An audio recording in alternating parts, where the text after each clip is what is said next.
With this, we will move on to the next panel discussion.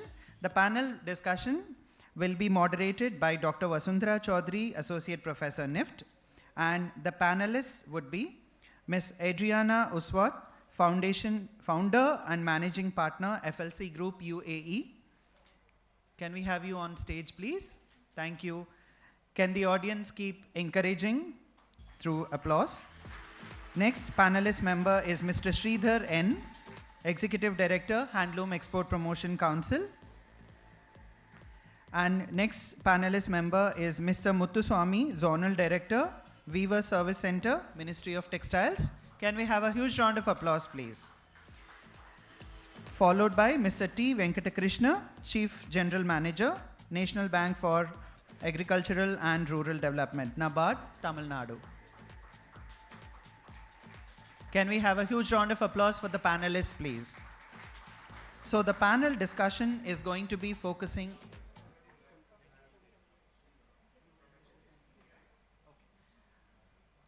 So Mr. Sundar would be replacing Mr. N. Sridhar on behalf of Handloom Export Promotion Council. Welcome on stage, sir. So the panel discussion will be on customer-oriented designs, innovations, and market entry strategy. Will be moderated by Dr. Vasundhara Chaudhary, Associate Professor, NIFT. Hello. Thank you so much, Professor Sridhar. Welcome all of you to Globalspin Trade Conclave. Welcome all of you once again, and good afternoon, and thank you for all your patience. I know we are running about an hour behind the schedule, but thank you so much. Now, we all know there is a global leader called Benjamin Franklin. He once said that knowledge is the best investment which can give you the best interest. So that's why we are here as knowledge partner of Globalspin Trade Conclave. Now, I would request Adriana to say a few words. And before that, as I said, we are running short of time. So I request all of you to stick to about 3 minutes, and then we'll open for discussions, questions, whatever. Okay, 3 minutes. Okay, so you can just talk about the innovation, market entry, okay, etc. Hi, so first of all, thank you for having me in this panel. It's an honor to be here present with you.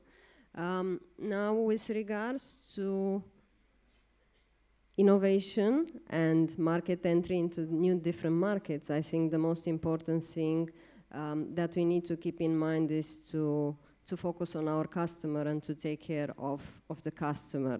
And I think that the moment we start to become customer-centric, you will see a difference.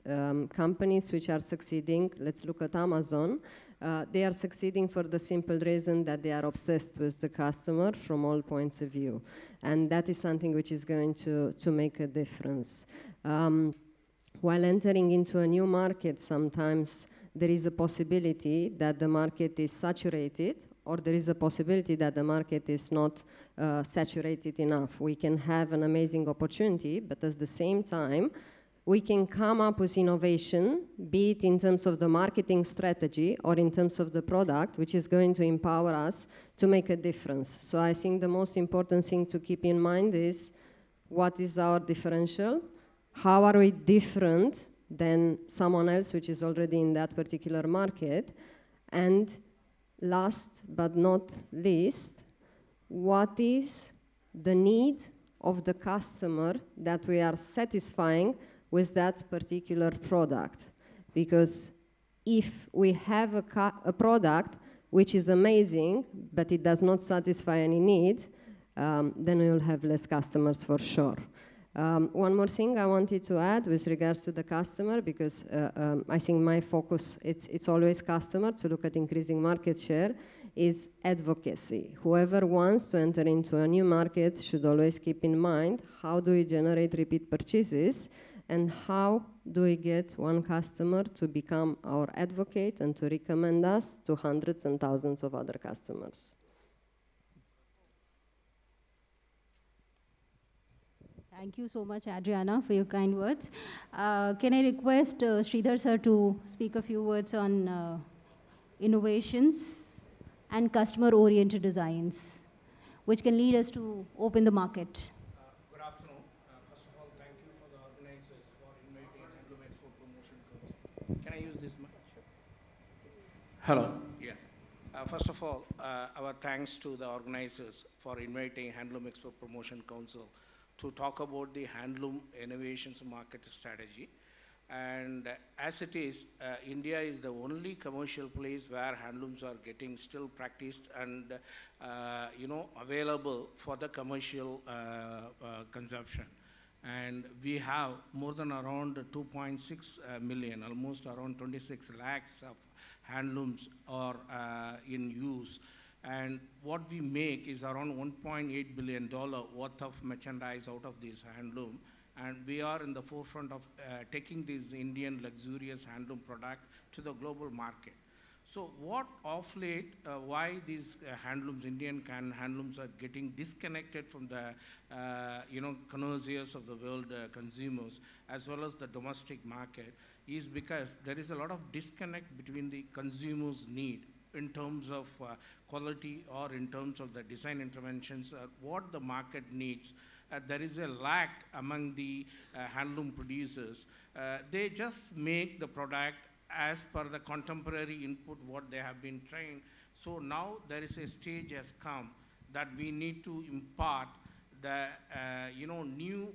we need to give the skill educations to the actual producers of the handloom about the current demand, current market requirement, current fashion demands. So already government and organization like us is taking correct steps to impart the necessary requirement in the market so that the Indian handloom can take the global market. And in fact, we have been very successful in organizing more than about 30 international shows for the welfare of the Indian handloom textile. And anyone can approach us for any kind of market intervention for the international market. And more specific, Indian, handloom manufacturers are capable making very luxurious products because of their skill set or the various artistry skill available with the handloom weavers, as well as the various types of natural fiber. To be very specific, we have one bast fiber extracted out of plant from Himalayan range. If any consumer wanted to have an authentic betel fiber, they have to come to only India, that Himalayan range, where it can also be classified as a medicinal value textile. So like that, we have a lot of product which can cater to the healthier segment of the luxurious part of the consumer. There are a lot of good products available in handloom where we can cater to the top class luxury brands. So we are the only country where we can arrange different kind of innovative product. So to talk about innovativeness, so we still can offer a very value added natural fiber or like value added finishes we have fibers which can also cure cancer. So that value-added product made out of these natural fibers can be used in the medicinal therapy methodologies and other requirement. There are a lot, if we are due to paucity of the time, if any of the exhibitor here or the participant here would like to take their innovative product or get into the manufacturing of handlooms or any kind of market intervention, they can always approach us. We are organizing a lot of knowledge sharing seminars and also some workshops specific to the needs of the clusters. So we are addressing to the specific clusters in various states. We are very happy to do that. We will continue to do that. And then that's all. If any specific question, then we will address those. Thank you very much for the opportunity given. Good afternoon to the panelists and guests. I am Muthuswamy, Director from Weaver Service Center, Ministry of Textiles, Government of India. our institution is basically for the development and promotion of handloom sector. Regarding handloom sector statistics, Mr. Sundar has already told, I do not go into the statistics. But as you all know, the strength of handlooms lies in producing small quantities when compared to the mill sector, as well as making some intricate designs, which mill sector or power loom cannot economically produce it. So these are all the core strength points of handloom sector. So what, as a handloom sector, handloom weavers, we have to focus on our strength, we have to build upon that rather than start competing with just producing ordinary fabrics, which power looms or mill sector, they are making it. So we already have a, as you all know, we have many the unique products with techniques all over India, right from Kanyakumari to Kashmir, or throughout the length and breadth of the country. We have a lot of handloom products with unique characteristics, with unique designs. It can be Kani shawl, or it can be a Balrampuram sari, or it can be a Kullu shawl. Each one has its own characteristics, own designs and all. So what we need is innovation in different aspects, so that that customers, we can attract the customers and they will encourage our handloom products. So innovation can be in many ways. It can be using different raw materials. You know, handloom sector, we mainly use traditionally cotton, silk, wool in most of the cases. So, but compared to the mill sector or power loom sector, for other things, handlooms, we stick on to only these kind of fibers. Of course, some institutions, some manufacturers, they experiment it, but not in a large scale. The new fibers, we can try and bring about some innovation in the products. And in terms of weaves also. So earlier in handlooms, we were using different kind of weaves like Bedford cord, crepe, or seersucker, or different kind of weaves, different. But nowadays, I am not finding all those weaves. So it is a high time that we can bring back those weaves with small modifications or innovations so that we can attract those customers. And a third kind of innovation can be in terms of products.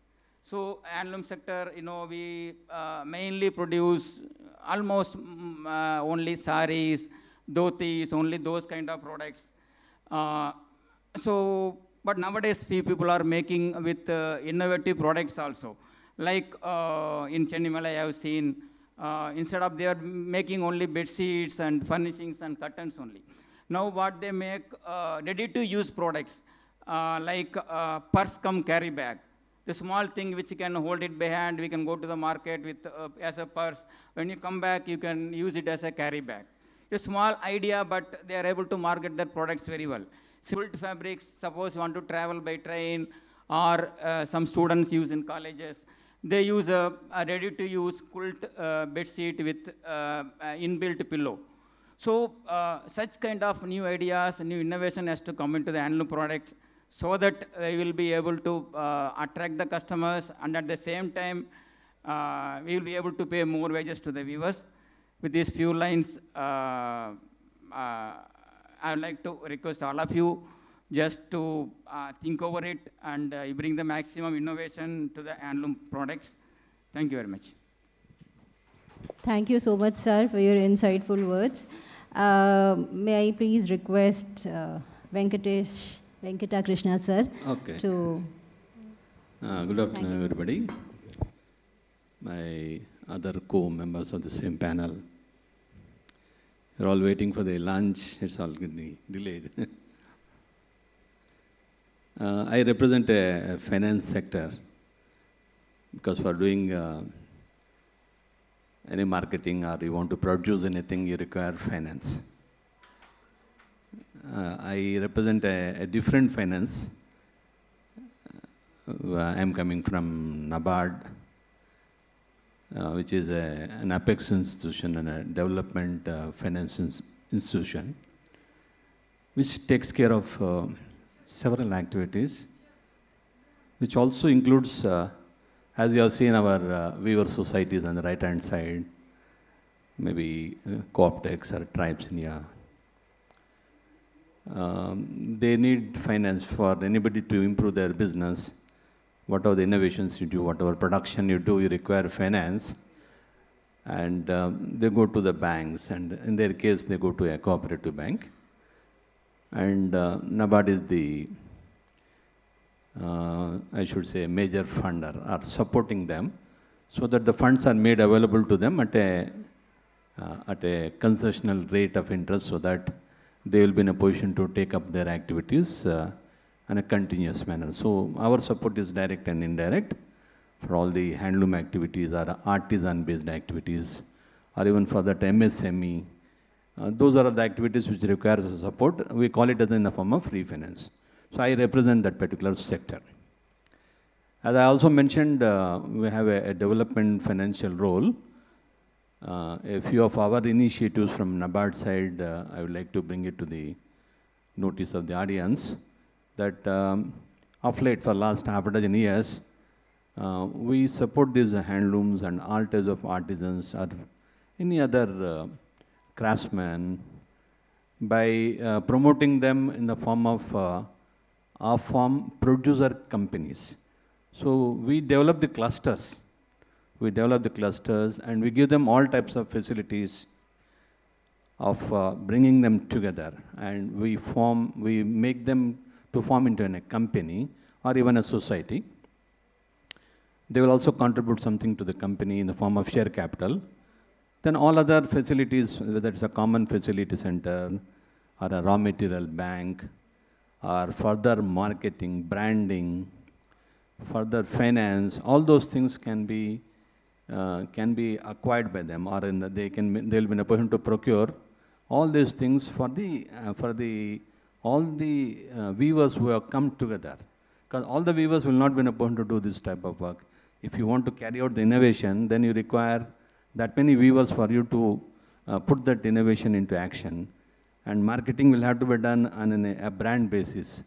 And a marketing, if you want to go for an exhibition, if you want to set up in a shop and other thing, if you are in a company or in a society like weaver societies or the off-farm producer companies, it will be easier for them to do all these activities in a group mode and an aggregator model. This is what, for the last half a dozen years, we have been doing it. We have promoted around about 60 companies on a pan-India basis. I have about half a dozen companies in Tamil Nadu. And all this support is all given in the form of grant. It is not given as a part of loan. It is only to enable them to take a loan later, but it's a 1 to 2 to 3 year period support we provide from NABARD. It could be in 100 entrepreneurs, 100 weavers or 100 artisans, or it could be even 500 plus artisans. So our grant support will be in the form of anywhere between 25 lakhs to a crore of rupees we give them, so that these weavers, because they don't have much means to come together, and they will not be in a position to do marketing on their own. Any innovation, everything, I will introduce all these things through in the form of my off-farm producer company. You're talking about banana fiber and nothing, a produce. That one of my OFPO, we call them as OFPO, they are extracting that one and they are doing it. Some of the related, the companies which have developed now, almost all my 60 companies are, 40 companies are in the weaver side only on a pan-India basis. They are formed into clusters and we are supporting them. So NABARD supports as a development financial institution in this fashion, and on a large scale, what are the things which are required for covering the large number of weavers on a cluster basis. We have several schemes. We send them for the exhibitions at different places on a pan-India basis, so that they come to know the customers' requirements and needs, they will learn, and I enable them to going for exhibitions. Then I even set up some marketing outlets like this at different places. In a stall also, in a mall also, we set up their stall, whereby continuously they can interact with the customers and also they can sell their products. And we have recently, along with the Government of India, DPIIT, what they have started an open network and digital commerce. The platform has been opened by them in an e-commerce platform. It's called ONDC. Recently it is started, even we are one of the sponsors. NABARD is a sponsor for that, wherein a hackathon was also launched, whereby all these weavers or anybody, including my farmers producer organizations and off-farm producer organizations, they can find the buyers on this platform. So it is getting developed, and in course of time, it will also give you a marketing opportunity for the YFPOs. In that fashion, we have, we develop even the rural markets at the village level. We fund them, all are under, again, grant only. We give them a structure for them to sell their products, whether it's a weaver products or an artisan products or a jute-based products, or other any MSME, anything you can be sold. So these are the various ways where NABARD provides marketing support. But a new concept called the off-farm producer companies, specifically which I happen to mention to you, is this is the area where you can bring all your innovation and bring all these weavers and artisans together and give them economies of scale. At the same time, common facility center, any innovation that can be done. Anybody from NIFT or NFDI, anybody, they can put their candidates over there so that a large weavers, they understand because they have been doing their work. And it is easy to put your a student who has passed out of your NIFT or NFDI or any other government department, they can support these companies so that they get the innovations and the rest of the things. Since we are supporting them for about 1 to 2 to 3 years, with that support, definitely all these weavers, they will turn out, the products will be very good, and they will all get more income, more wages, and more products can also see the light of the day, and it will enable them to get their livelihood. And that is the reason why we are supporting this type of off-farm producer companies out of our grant support and the support of all the stakeholders at the government side and as well as from the other stakeholders who are into this particular field. Thank you so much, sir. The stage is open for questions, but before everybody else, I have got 2 questions from you, sir. So one question is, can anybody come to NABARD and ask for financial support? Anybody in the sense, somebody, because the bank is called National Rural, okay. So do they have to belong to a rural area to come to you, or a person who resides in the city can also come and? See, this is meant for a cluster of the weavers. See, weavers, artisans, and I think they will be in the rural areas only. Rural areas. So in an agency, we usually take the support of non-governmental organizations or community mobilizing agencies, whereby we work with several NGOs across India. So for example, if a weaver wants to ask for some financial help, they have to come via NIFT or NFDI to you, for example? No, they can come through any non-governmental organization. They are there in the field, they understand them. So it is easy for them to mobilize that type of community. So you approach through them, they will come and we will ask them to prepare a project report. Based on that, they can have a lead person. He will go around for the next 2 to 3 years, what are all the deliverables will be worked out by them. And he will be there part of the entire organization for 2 to 3 years. If an NIFT candidate who is there passed out of that one, it comes to me, he can be there. His salary and I think is also paid by that particular organization under the grant, so that whatever innovations you want to do, you can do it through. Oh. NIFT coming alone, I will not be able to give that one, because we require an organization, because they have to form the company with the weavers or artisans. It could be 300, it could be 500, 600. There will be deliverables with there. It's a separate system by itself. Okay. Thank you, sir. Thank you so much. Now, one question to Adriana. Adriana, what kind of marketing strategy do you suggest for the weavers or the clusters to enter the international market? So, first of all, I wanted to assure everyone that there is a huge interest in the international markets on the textile market in India. And I think there is no better example than LVMH Group coming and purchasing 8% share in Fab India in the year 2012. Now, with regards to the different strategies of entering the market, there are different options depending on what is the best fit for various people. Today, we have the opportunity of digital, which I think it has been accelerated by COVID. So one, we can have the possibility of selling through our e-commerce channel, but we can also sell through different e-marketplaces. Another option of entering a new market would be the option of opening an office there. If there is no possibility of doing that, then we also can look into tying up with a local distributor or agent, which is going to represent our interests in that particular market. Then we can look at, is there a franchise or a tie-up possibility with another company in that particular market?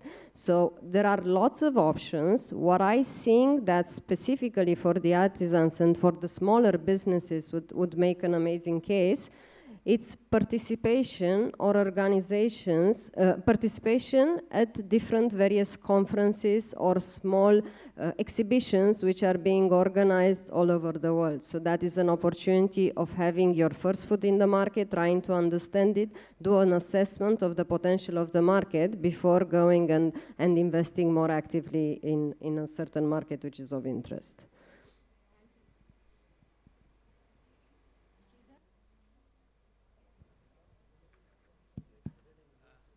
Just to add up what Andrina has said about the international marketing,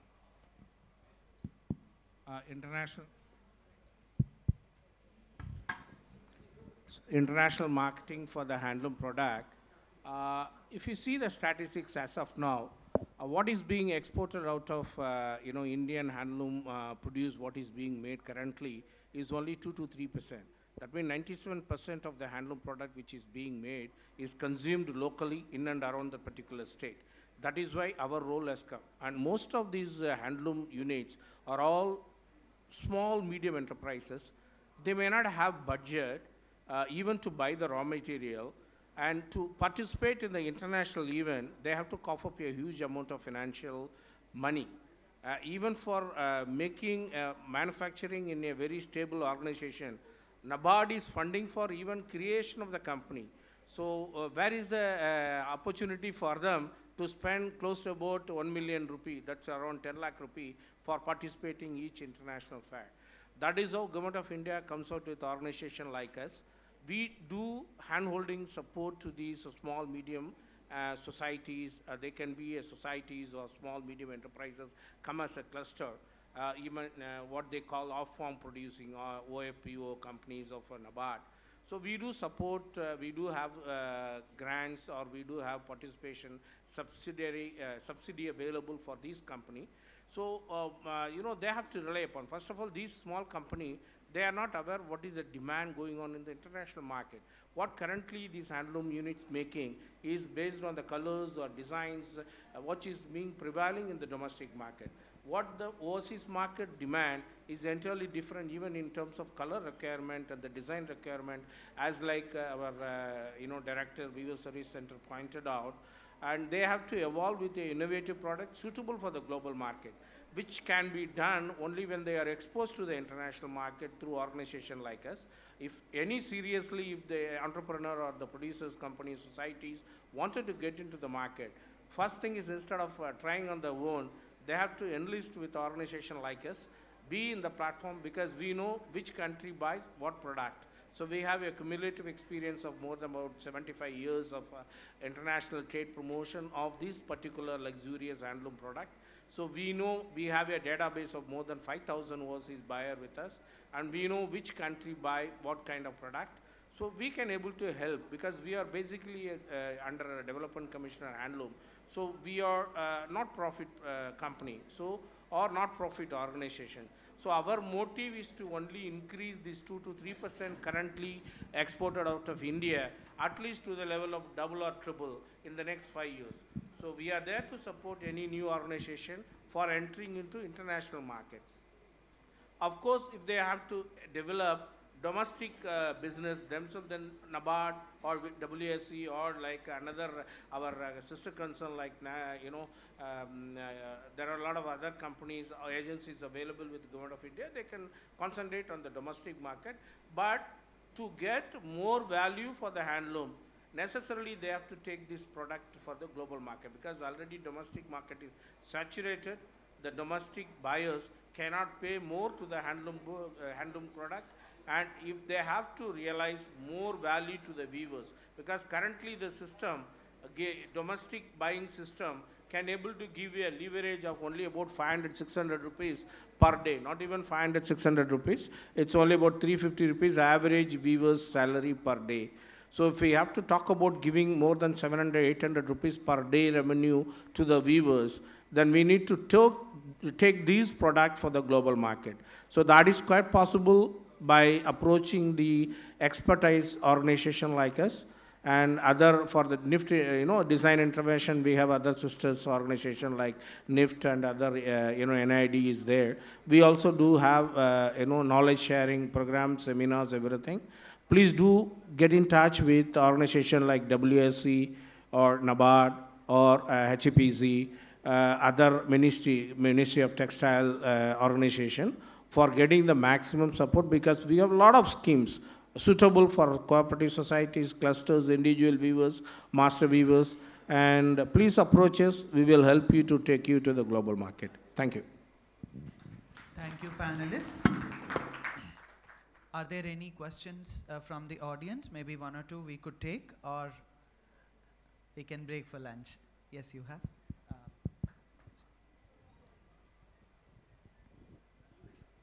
Good afternoon, panel. I am Dr. Devraj. So my question is for Andrea and ma'am. And another question is for NABARD. I have only two questions, very small questions. So can I know, the direct question is that which product is mostly demanded from these textiles or handlooms in your country? What is the product? Define the product, which product is highly demanded in your country. Thank you for the question. It's a very good question. First of all, it's not only one product. I think India is in the top 3 exporters of around 10 handlooms. And what is most... I'm originally Romanian, and I live in the United Arab Emirates, which means GCC, right? So I can give you the side of European Union as well as the side of GCC. What I think is very popular as general items are the bed sheets, the toiletries, which are being used in the bathroom. Then you have shawls. These are generic elements which are very popular. You also have carpets, especially in the GCC region. They are very much appreciated. Now, when it comes to the European market, and especially when it comes to fashion brands, we appreciate innovation. We want something different. People which have already reached a certain level in terms of aspirations, they don't want to go to the famous luxury brands just for getting a product which anyone can get. So now there is a competition amongst luxury brands. Where do they find the differentiator? And that's why I kept on talking about the differentiator. Where can we identify a new innovative material? Where can we find something, an embroidery, which is not available anywhere in the world?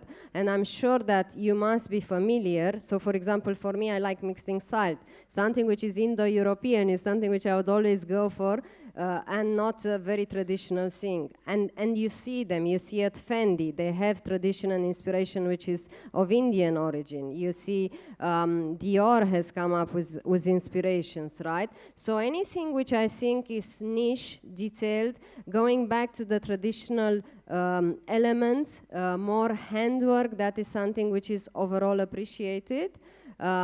And while you have certain handloom products which are famous and which you are in top 3 experts, I think the focus should be talking about differentiator in how do you enter into the fashion industry, because there is a lot of untapped demand of something which is different, which is handmade, and which is unique.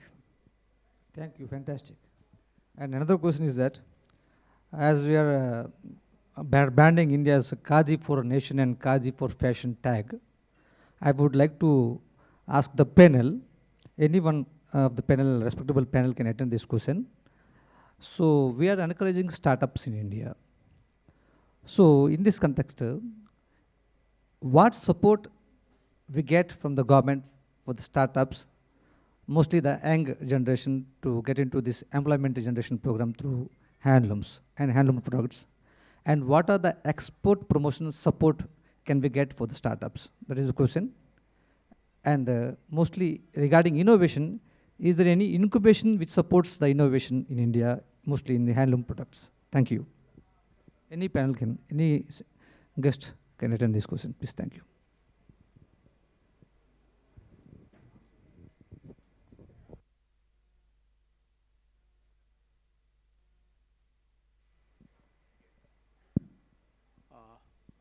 I think your question consists of three parts. First of all, what kind of support it is available for startup, okay? For that only, organizations like NABARD, they are supporting any kind of a startup, but it cannot be benefited only for the individual. It needs to be a group of beneficiaries like weavers or actual weavers or master weavers. They can form a producers company. Earlier, there is a concept called cooperative societies. And now, because Society Act has got a lot of plus minuses, now they just wanted to make it as a company and accountable. So that's why they producers company. First, I think NABARD started with the farm sector. I think once they found that agri field was successful for the farm sector, they just made it for the off-farm sector. Okay, so there are a lot of schemes available under NABARD for startup company. Even they just incubate. In fact, one of their officers will be on the board right from the inception of the company till they get into the market, till they stabilize the business. They just even organize domestic selling for that particular company in organizing a lot of selling shows like these in the various capital. So they have a hand-holding till the company gets stabilized. They have the scheme. That is under NABARD.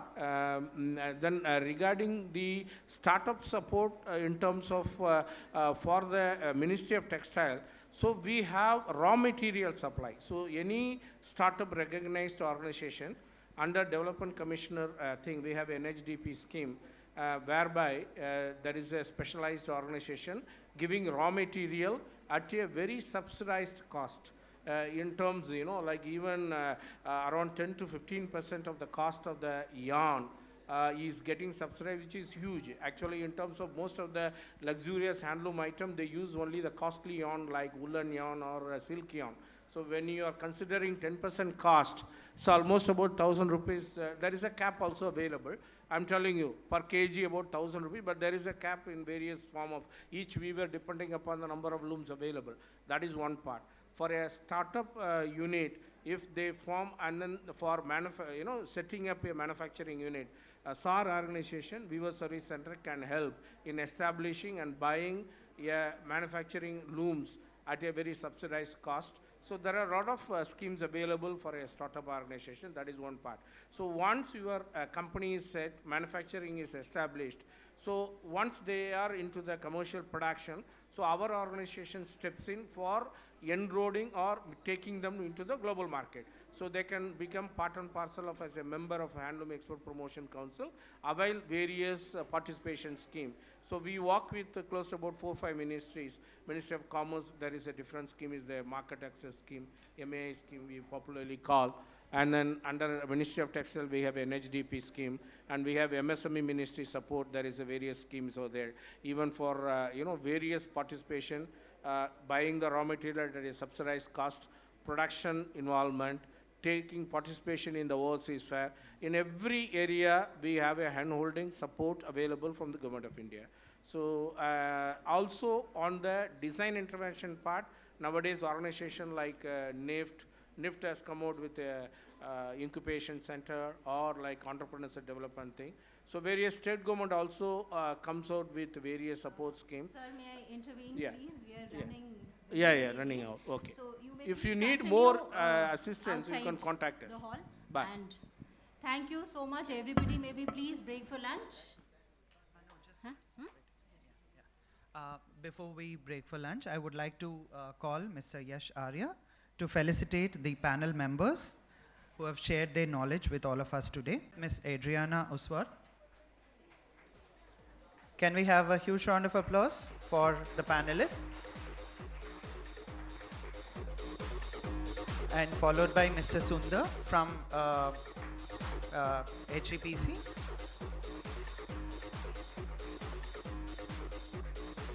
Thank you, sir. And we have Mr. Muthuswamy from the Weaver Service Center. Can we keep the encouragement going on?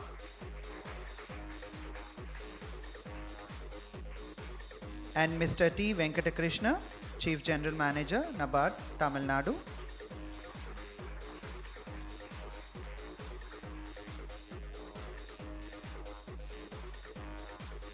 And finally, moderator, Dr. Vasundhara Chaudhary, Associate Professor, NIFT.